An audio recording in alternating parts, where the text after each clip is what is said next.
Welcome to historic Seventh-day Adventist Church of Revelation.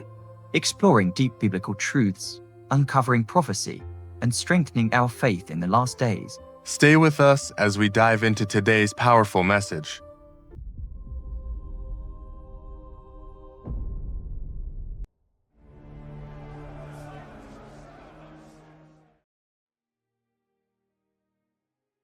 Usa sa mga Kristohanon nga kinaiya, nga gituhuan sa kadaghanan nga Kristohanon, mao ang kinaiya sa usa ka hilom, silent attitude sa usa ka tao. Sa makadaghan si Kristo sa panahon sa iyang kinabuhi dinis kalibutan, sa panahon nga siya pagapangutan-on sa mga lideres sa iglesia. Ug mapadayag ni Kristo ang iyang rason. Kung nakita niya nga ang mga leaders dili mo tuo kaniya, sa makadaghan si Kristo nahimog maghilom na nini. Tungod kay wala na'y kapuslanan ang pagpadayon sa pagpasabot. Now, ang kaaway nasayod kaayo niini. No nakabalo ang kaaway ug unsa ang maayo nga Christian virtue ug kini gisakyan sa kaaway. Nahimo ni siya nga dili di ay tanang panahon kung ang Kristohanon nagdumili sa pagsulti. But pasabot gusto lang niya maghilom tungod kay iyang nasabtan nga ang paghilom usa ka kinaiya sa taong buotan. But dunay ginaingon that in order for bad men to triumph, let all good men keep silent. Subot ang sabot, nga ang mga dautan ng mga tao nga mahimo silang madaugon, gikinahanglan ang katong nag-angkon nga mga matarong ubuotan, gikinahanglan di magsaba. So sa kapanahon ni Ezekiel, no, pinaagi sa prophet Ezekiel, ang pulong sa Dios nagasaysay. Nga kung kita di ay usa ka magbalantay o usa ka Kristohanon nga nakakita og mga kadautan nga mahitabo sa atong sosyedad o sa atong iglesia o sa sulod sa atong panimalay, apan kita wala nagbadlong, ang tao nga nagahimo niini kung siya mamatay, anilngon sa Dios ang iyang dugo dinhi kanato. Busa mga kaigsuonan, importante kayo nga masabtan kanus ata mo hilom ug kanus ata mo saba. No, si Isaiah, prophet Isaiah, nag-ingon siya, raise your voice like a trumpet.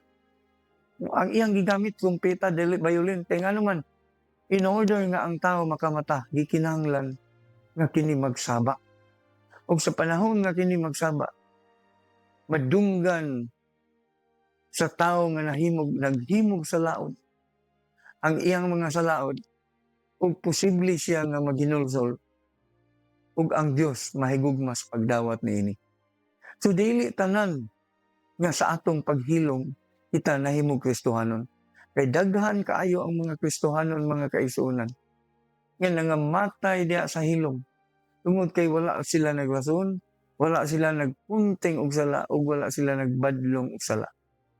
So niining sa atong kapanahunan, gikinahanglan ang pagbadlong sama sa atong panggobyerno, no? Ma-reflect nato pag-ayo ang ihimplo diin dunay mga tao nga naghimog sa laod, ug dunay mga tao nga nakakita, ug dunay mga tao nga naghilom lang, ug duna po'y mga tao nga nagbadlong. So niining nga punto, mga kaigsuonan po, gikinahanglan kaayo ang sakto nga salabutan. Tungod kay kung dili nato masabtan, dili ta mahimog katawhan sa Dios. Tungod kay ang katawhan sa Dios nahigugma man sa pagbadlong sa kasalanan. So ang punto din ni mga kaigsuonan, nga dili tanan nga paghilom iya sa Dios. Kay ang pagbadlong usa ka saba kaayo nga pamaagi. Din ang tao nga gibadlong dili ganahan og paminaw niini. Una nga ang pulong sa Dios pinaagi ni Isaiah.